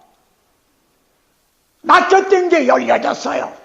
그런데도 오늘까지도 주님은 이걸 다 열어놓으셨는데 오늘까지도 구약을 읽을 때 수건이 벗어지지 아니하고 있으니, 그래서 구약 성경을 통해 교훈이나 축복이나 자기 개발이나 심리학적이나 이런 것들은 전하면서 그리스도의 비밀, 복음의 비밀은 전하고 있지 못하다 이거야. 그러니까 복음의 광채를 가리고 있는 거죠. 여러분 생각을 해보십시오. 좀 우리 단순해지십시다. 성경이 뭐예요? 성경을 기록하신 목적이 뭐예요? 이 성경이 내게 대하여 이제 기록했다. 주님이 친히 말씀했어요. 그러면 우리를 세우신 목적이 뭐예요? 성령이 임하시면 내 증인이 되리라. 증인이란 성경은 예수 그리스도를 증언하는 거고 우리는 그리스도의 증인이면은 성경을 가지고 예수 그리스도를 증언해야 되는 거 아니에요? 근데 오늘날은 저는 이거 좀 조심해야 될 말인 줄은 알지만 오늘의 신학교 교육에 그리스도의 증인들을 세우기 위한 그런 데 거기에 초점이 맞춰져 있는 게 아니라 어떤 학문이 되어버렸다는 거죠. 여러분 복음은요 학문이 아닙니다. 복음은 소식입니다. 소식. 온 세상에 미칠 큰 기쁨의 좋은 소식. 이걸 전하는 소식이면 이 탁상공로로 뭐 이렇게 연구해야 되는 게 복음이 아니라 이걸 받은 사람이 입을 나팔같이 벌려서 전하는 소식인 거예요. 근데 오늘까지도 수건이 벗어지지 않고 있다면 오늘까지도 모세글을 읽을 때 그 마음을 덮었도다. 어떤 자들이에요? 이게 예수 믿는 사람들입니다. 할례를 받지 않으면 너희가 구원을 얻지 못하리라. 이렇게 주장하는 자들이었죠. 바울 당시는. 바울은 모세가 얼굴에 수건을 쓴 이를 통해서도 오늘날도 이렇게 수건이 벗어지지 않은 자들이 있구나. 여기에서 그래서 복음의 광채를 비추지 못하게 하고 있구나. 이걸 깨달은 거예요. 바울은 레위기 16장을 통해서 이 언더라고 하는 not under the law, but under the grace. 우리는 법 아래에 있는 게 아니라 은혜 아래에 있다는 이 또 놀라운 걸 깨달았죠. 그러면 어떠냐? 우리는 나은여 결코 아니라 바울은 말해 여기서요. 여기 보세요. 죄 아래, 율법 아래, 심판 아래, 법 아래, 은혜 아래. 이게 다 로마서에 있는 겁니다. 근데 여러분 신약 성경을 뒤져보세요. 이렇게 뭐 법 아래, 은혜 아래, 뭐 죄 아래 이렇게 말한 사람들이 복음서에도 없고 무슨 다른 사람들의 서신에도 전혀 없는 거예요. 오직 바울만이 이를 깨닫고 그리고 담대하게 전한 거예요. 힘있게 전한 거예요. 바울이 깨달은 그리스도의 비밀이요 복음의 비밀이었던 거예요. 그러면은 죄 아래, 율법 아래, 심판 아래 이게 어떤 의미가 되는가? 대속죄일에 말해요. 백성을 위한 속죄제 염소를 잡아 그 피를 가지고 대제사장 휘장 안에 들어가죠. 그래서 속죄소 위와 속죄소 앞에 뿌릴지니 바울은 이 말씀을 통해서 이 죄 아래 은혜 아래라는 걸 깨달은 거예요. 여기 보십시오. 그러면은 속죄소 위와 속죄소 앞에다 뿌리라고 그랬어요. 첫째로 속죄소의 위치가 어딘가? 이걸 중문은 시은소라고 그래요. 은혜를 베푸시는 곳이라 해서 시은소라고 그래요. 출애굽기에 보면은 성막, 설계도를 말씀하는 게 나오죠. 거기에 보면 속죄소를 궤 위에 얹고 얹으라. 궤가 법궤거든요. 지성소에 있는 법궤. 궤 위에다가 얹으라 이거야. 법궤 위에다가 얹으라는 거죠. 뚜껑과 같은 거예요. 그리고 그 궤 속에는, 법궤 속에는 내가 내게 줄 증거판을, 시내산에서 주신 십계명에 기록된 증거판을 그 궤 속에 넣으라 그러신 거예요. 그러니까 이 구조가 어떤 거냐면 속죄소가 법궤 안에 있는 율법을 덮고 있는 구조란 말이에요. 이를 통해서 바울은 죄 아래 은혜 아래 이런 걸 깨달은 거예요. 이게 법궤거든요. 그러면은 그 속죄소가 바로 여기란 말이에요. 뚜껑 부분. 여기가 속죄소란 말이에요. 그 위에 얹고. 그런데 속죄소 되기 위해서는요, 거기 피가 뿌려져야만 돼요. 그냥 이 속죄소라는 물건은 아무 효력이 없어요. 거기가 피가 뿌려져야만. 그리고 피가 뿌려지려면 죽음이 있어야 돼요. 피 흘림이 없은즉 사함이 없나니란 피를, 죽음이 있어야 된단 말이에요. 예수 그리스도가 대속죄물 되는 그 피를 거기다 뿌린다 이거야. 그러면은 어떻게 됩니까? 이 속죄소가 법궤를 덮고 있는 건데요. 속죄소가 되기 위해서는 대속의 피가 뿌려져야 된다. 그리고 하나님이 우리를 보실 때 피를 통해서 보신다는 거죠. 만일 여기에 피가 뿌려지지 않으면 어떻게 돼요? 이 안에 있는 법궤 속에 증거판을 궤 속에 넣으라 하신 율법을 통해서 보시게 되는 거죠. 그리고 율법 아래에 있게 되는 거죠.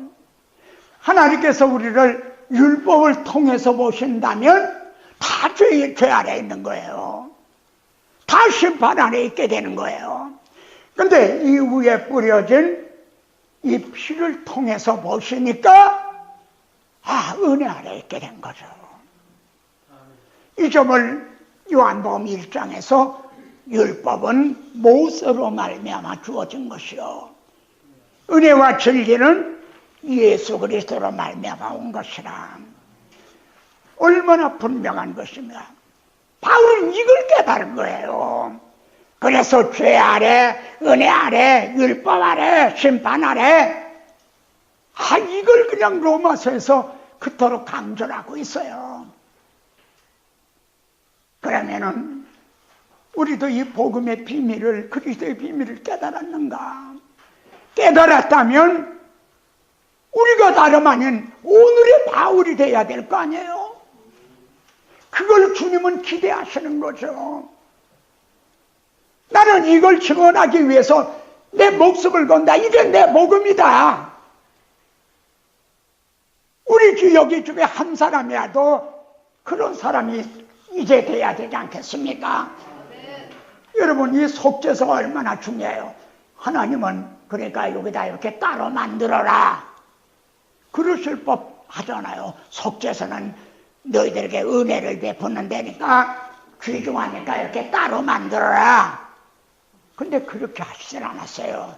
속죄소를 궤 위에 얹고 이렇게 명하신 거죠.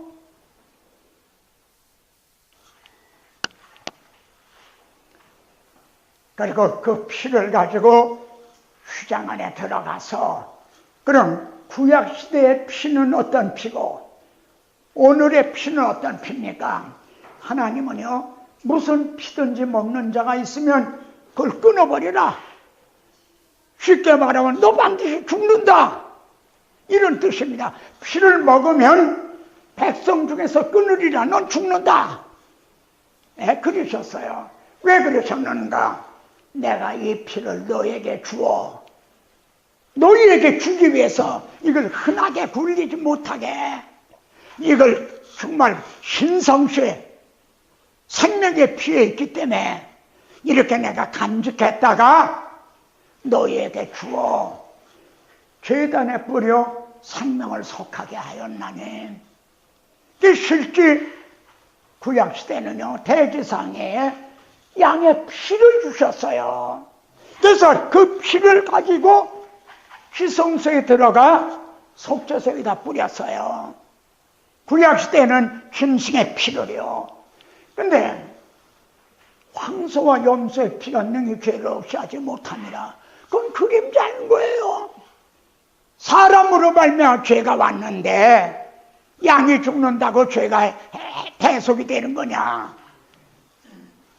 신약에서는 내 살을 먹고 내 피를 마시는 자는 영생을 가졌고, 이걸 좀 보십시오. 여기는 피를 먹지 말아라! 그러면 너희 피 먹으면 죽는다! 그러셨는데, 복음은요, 내 피를 먹어라! 그러면은 너에게 영생이 있다! 이 대조를 보십시오. 예? 이 얼마나 놀라운 일이고 이 분명한 겁니까? 그래서 여기에 그러면은 우리들의 구원은 법궤 안에 있는 율법을 폐하고 주신 건가요? 그런데 우리가 믿음으로 말하면 율법을 파괴하느냐? 믿음 그런데 믿음으로 구원 얻고 믿음으로 의롭다함을 얻고 믿음 하는데 그건 율법은 하나님이 폐하셨단 말이냐? 아니에요. 그럴 수 없나니라. 예? 도리어 율법을 굳게 세우나니라. 로마서 3장은 이렇게 끝나요. 바울은 율법을 굳게 세우시고 주신 것이다. 우리 구원은 율법을 폐하고 주신 게 아니고 오히려 굳게 세우고 주신 것이다. 그렇게 그게 무슨 때입니까? 예수는 우리가 범죄한 것 때문에 내주게 된 거. 오늘 간음 현장에서 끌려온 저 여자를 돌로 치라 이거예요. 율법은 그렇게 말했어요. 저 여자를 돌로 치라. 그리고 우리를 애침반하라. 근데 하나님은 우리들을 등대로 감추시고 자기 아들을 내주신 거예요. 저는 이 장면을 이렇게 생각합니다. 율법을 의인화, 사람처럼요, 의인화 시킨다면 이럴까? 하나님이 아닙니다. 내가 요구한 거는 하나님의 아들이 아닙니다. 저 유도성입니다. 저 가늠한 여자를 돌로 치란 겁니다. 아닙니다. 아마 그랬을 거예요. 그러니까 얼마나 율법을 더 굳게 세우시고 주신 구원입니까? 바울은 이걸 로마서에서 이걸 깨닫고 그리고 우리를 의롭다 하시기 위하여 살아나셨나니라. 레위기 23장을 통해서요. 여기 그러나 이제 그리스도께서 죽은 자 가운데서 다시 살아나사 잠자는 자들의 처절매가 되셨도다. 여러분 이것도 한번 여러분 정말 곰곰이 생각을 해보세요. 아주 놀라운 그리고 아주 엄청난 깨달음입니다. 우리는 흔히 말하죠. 잠자는 자들의 주님이 처절매가 되셨다. 근데 이걸 생각해 보면요, 이 속에 들어있는 그 진리를 우리가 더듬어 보면 엄청난 깨달음인 거예요. 예? 그럼 바울은 처절매가 되셨다는 걸 어디서 깨달았을까? 만일 주님이 처절매가 되시지 않았으면요, 너희의 믿음도 헛되고 너희가 여전히 죄 가운데 있을 것이요. 그러니까 주님이 십자가를 지시고 죽으셨어요. 근데 부활을 하시지 못했다. 그러면 어떻게 돼요? 너희 믿음도 헛거라는 거예요. 부활하시지 못했다면 잡아먹힌 게 되거든요. 승리한 게 되는 게 아니라 패한 게 된단 말이에요. 그러니까 너희 믿음도 없고시고 너희 죄도 다 해결된 게 아니다. 빚을 갚으러 갔다가 빚쟁이에게 붙들린 격이다 이거야. 그러면 빚이 해결이 안 됐다는 거죠. 그러니까 너희 죄 가운데 있으리라. 또한 그리스도 안에서 잠자는 자도 예수 믿다가 죽은 사람들도 주님이 부활하시지 못했다면 그 사람들도 소망이 없다 이거예요. 그 사람도 다 망한 거다 이거예요. 바울은 이걸 어디서 깨달았을까요? 주님이 첫 열매가 되셨다는 걸 어디서 깨달았을까요? 바로 이 레위기에서 깨달은 겁니다. 여기 6월절 다음에 오순절이거든요. 근데 그 사이에 첫 이삭이라는 게 나와요. 6월절이요. 그때 주님이 죽으셨잖아요. 6월절 양으로. 그리고 그 다음에 이어지는 말씀은 첫 이삭 한 단을 제사장으로 가져가라. 첫 이삭이 나온단 말이에요. 그러니까 주님은 6월절 양으로 죽으셨다가 부활하심으로 첫 이삭, 첫 열매가 되셨다는 거예요. 그런데 언제냐면 안식 이튿날에 흔들 것이며, 그걸 안식 이튿날에. 근데 예수 그리스도는 바로 안식 후 첫날이 되는 미명에 주님은 부활하셨거든요. 이를 통해서 바울은 그러나 그리스도께서 죽은 자 가운데 잠잠 자의 첫 열매가 되셨다. 여러분 복음서에도요, 베드로 서신, 요한 서신 다른 데도 이 첫 열매가 되셨다, 주님이 6월절 어린 양이 되셨다, 이런 증언이 없어요. 바울이 깨달은 복음의 비밀, 그리스도의 비밀. 그러면 보세요. 믿음으로 아벨은, 믿음으로 노아는, 믿음으로 아브라함, 믿음으로 모세는, 그리고 이 사람들은 다 믿음을 따라 죽었으며 약속을 받지 못하였으되 그랬어요.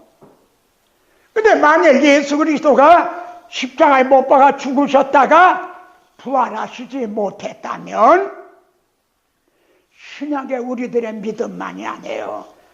이 사람들은 믿음을 따라 죽었으면 이 구약시대 믿음도 다 헛거다 이거예요.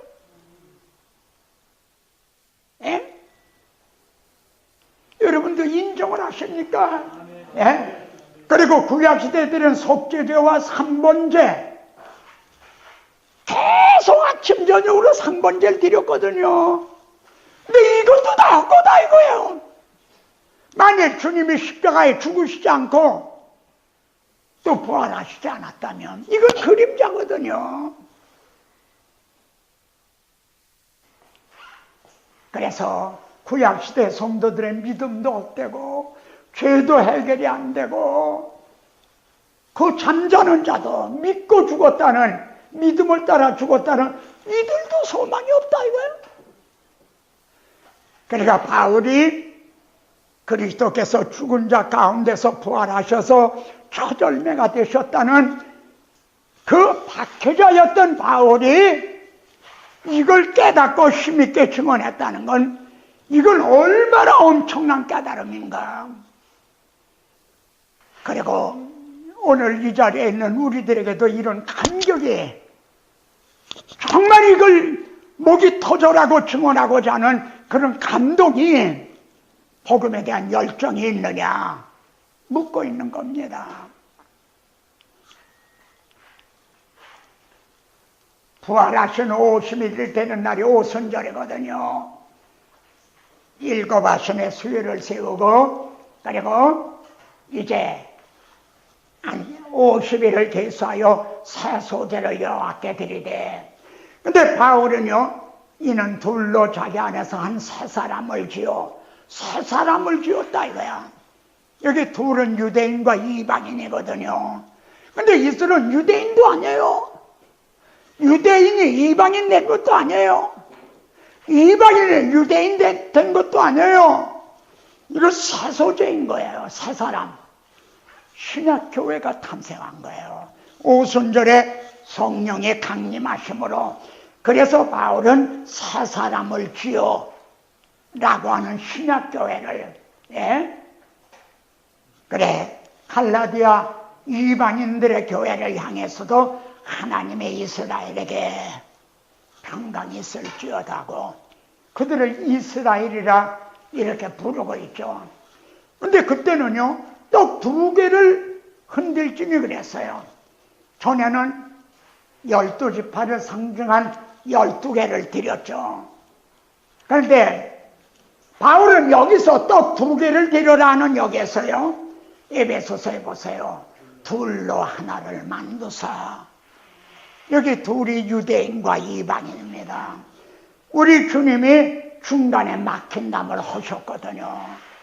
하나님과 우리 사이에 막힌 담, 유대인과 이방인의 막힌 담. 그래서 같이요, 이는 그로 말미암아 우리 둘이 한 성령 안에서 아버지께 나아감을, 또 2개를 하나님 앞에 드려지듯이 유대인과 이방인이 함께 하나님 앞에 드려지게 됐다 이래요. 이 말씀 한번 보세요. 시작. 이는 이방인들의 복음으로 말미암아 그리스도 예수 안에서 함께 상속자가 되고 함께 지체가 되고 함께 약속에 참여하는 자가 됩니다. 우리 다 알아요. 그런데 박해자였던 바울, 바리새인이었던 바울이 그 입에서 이렇게 말하고 있다 이래요. 왜? 믿는 유대인들, 믿지 않는 유대인들은 말할 것도 없고 아니야. 예루살렘의 교회에 있는 믿는 유대인들까지도 왜 바울을 미워하고 대적했나요? 이런 말을 하기 때문에 대적한 겁니다. 아니, 이방인들도 할례를 받아서 유대인이 돼야, 이방인들의 할례를 받아 유대인이 돼야 함께 할 수가 있는데, 할례도 받지도 않고 함께 상속자가 되고 함께 지체가 되고 함께 약속에 참여하게 된다. 이러니까 그냥 이걸 유대인들이 용납할 수가 있겠어요? 믿는 유대인들을 믿지 않는 사람은 말할 것도 없냐. 믿는 유대인들도요, 바울이 이것 때문에 박해를 받은 겁니다. 간 데마다 유대인들에게 박해를 받았잖아요. 근데 바울은 이 엄청난 이 사실을, 바울도 전에 바리새인 당시는 이렇게 말하는 거 있으면 막 그냥 누구보다도 앞장서가지고 대적하던 자였죠. 그가 이걸 어떻게 깨달았을까? 바로 이 레위기 여기를 통해서요, 떡 2개를 하나님 앞에 드려라. 왜 전에는 12개인데 왜 2개를 드리라 하시는가? 마지막 오늘 오전 시간에 강의가 여기서 끝납니다. 이게 김지수라고 하는 그분이 서울대, 제가 그 이름을 지금 기억을 못해서 여기다 못 써놨네요. 종교학자 교수입니다. 종교학 교수, 우리 그리스도인이에요. 아마 그분도 목사님일 거예요. 교수면서 서울대 이제 교수, 종교학 교수인데 그분하고 이렇게 대답을 한 겁니다. 여러분이 단테 신곡을 아시죠? 그 지옥편에 보면 말이에요, 지옥 앞마당에서 막 사람들이 그냥 거기서 울부짖고 막 그리는 장면이 나와요. 지옥 문 앞에 거기에서. 근데 이걸 뭐라고 말하냐면 같이 한번 읽어봅시다. 왜 이 사람들은 지옥에 들어가 떨어진 것도 아니고 지옥 문 앞에서 막 아우성을 한다 이래요. 왜 그러는가? 같이요. 그 사람들은 살아있을 때 칭찬도 받지 않고 욕도 먹지 않고 산 미지근한 영혼들이라는 거죠. 자신의 삶에서 아무런 행동도 취하지 않은 소심하고 비겁한 자들, 그들은 죽은 채로 삶을 낭비한 자들입니다. 단테는 이 비참한 자들을 지옥에도 못 들어가는 최악의 인간으로 묘사한 거죠.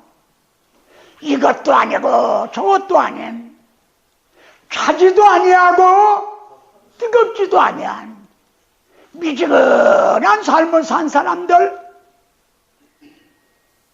그리스도의 증인이라면서 바울처럼 나는 주께 받은 바 이 사명, 하나님의 복음을 증거하려 하면은 내 생명을 조금 더 난 유익한 것으로 생각하지 않는다.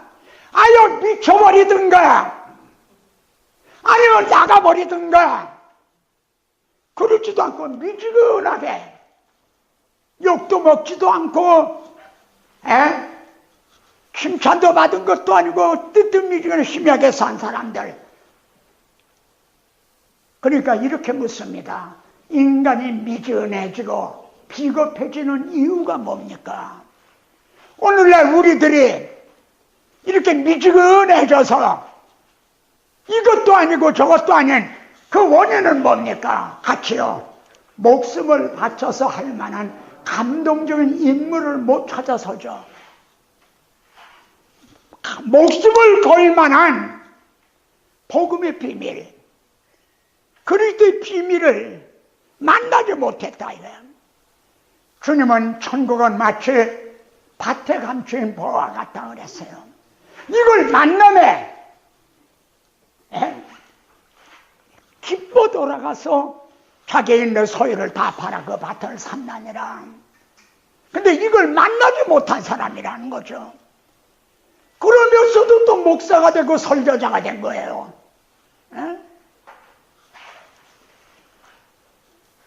목숨을 바쳐서 할 만한 감동적인 인물을 못 찾아서죠. 같이요.